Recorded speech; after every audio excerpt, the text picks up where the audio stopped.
പത്രത്തിൽ വായിച്ചില്ലേ? ഇന്നലെ ഇവിടെ അടുത്തുള്ള ഒരു വീട്ടിലെ കുട്ടിയെ തട്ടിക്കൊണ്ടുപോയി. 2 മാസം മുമ്പും ഇതുപോലൊരു സംഭവം നടന്നിരുന്നു.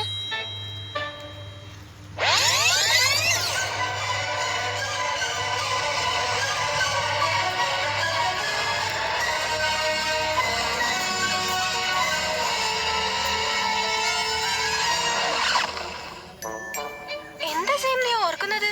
എനിക്ക് പേടിയാവുന്നു. എന്നെയും ആരെങ്കിലും ഇതുപോലെ തട്ടിക്കൊണ്ടു പോവോ? സെയിം, നീ സ്ട്രോങ് അല്ലേ?